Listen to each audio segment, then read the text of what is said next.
Hello students, इस video में हम करने वाले हैं lecture number 6 of chapter sound और हमारा टॉपिक है speed of sound in different media. तो पहले एक एग्जांपल से हम चालू करते हैं।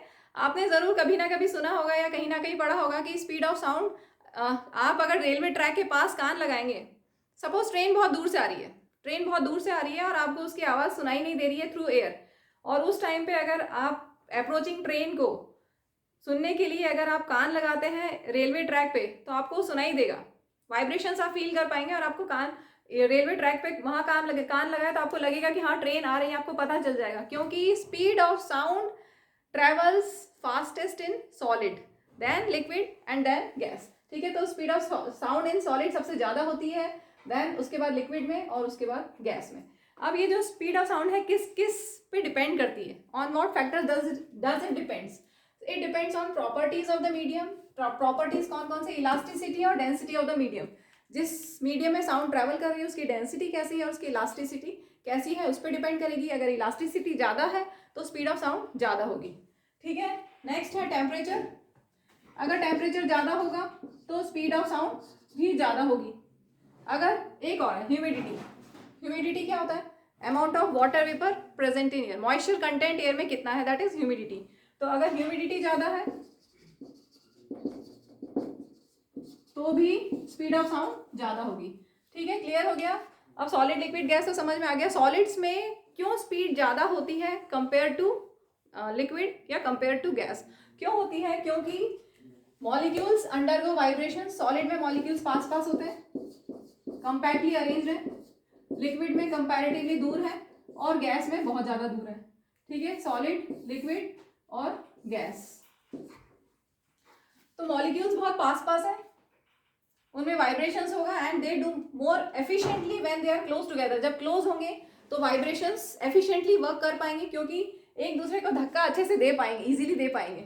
इसने इसको धक्का दिया, अपनी जगह आ गया, मीन पोजीशन पे आ गया। इसने इसको डिस्प्लेस किया, ये अपनी जगह आ गया मीन पोजीशन पे। तो वाइब्रेशंस बहुत फास्ट ट्रैवल होंगे क्योंकि मॉलिक्यूल्स बहुत पास पास हैं, इसलिए vibrations fast, disturbance fast travel होगा। इसलिए speed of sound is greatest in solid, then in liquid and least in gas.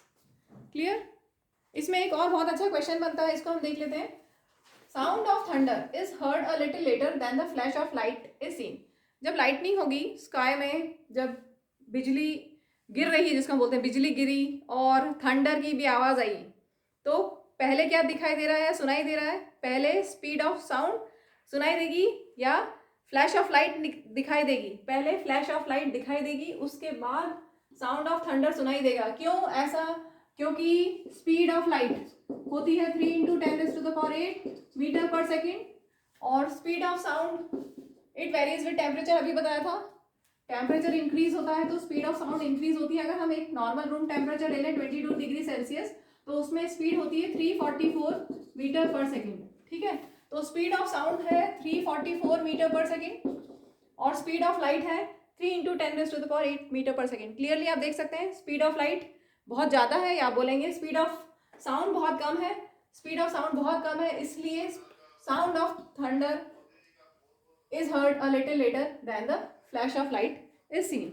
चलिए अब इसको हम एक बार बुक से देख लेते हैं, टेक्स्ट बुक से।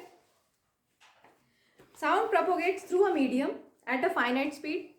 जैसे एयर में साउंड की स्पीड होगी 22 डिग्री सेल्सियस पे 344 metre per second. The sound of a thunder is heard a little later than the flash of light is seen. ये क्लियर हो गया, क्योंकि स्पीड ऑफ साउंड बहुत कम होती है as compare to speed of light. So we can make out that sound travels with a speed which is much less than the speed of light. Clear? Speed of sound कितनी है? 22 degree Celsius पे 344 metre per second, which is much less than speed of light, which is 3 × 10⁸ metre per second. The speed of sound depends on the properties of the medium. Properties कौन कौन सी? Elasticity और density. Elasticity वाला part छूट गया था मेरे से। अगर इलास्टिसिटी ज़्यादा होगी तो स्पीड ऑफ साउंड भी ज़्यादा होगी। ठीक है, तो क्लियर हो गया। Speed of sound depends on, या एमसीक्यू में आ सकता है, speed of sound depends on first part elasticity, second part density, third part temperature, fourth part humidity. ठीक है, तो क्या होगा इसमें? सारे ही हो गए, 4 पार्ट दे दिए, ई भी देना पड़ेगा, ऑल ऑफ दीज। ठीक है, तो speed of sound depends on properties of the medium, जैसे elasticity and density through which it travels. You will learn about this dependence in higher classes, 12th class में सीखेंगे आप.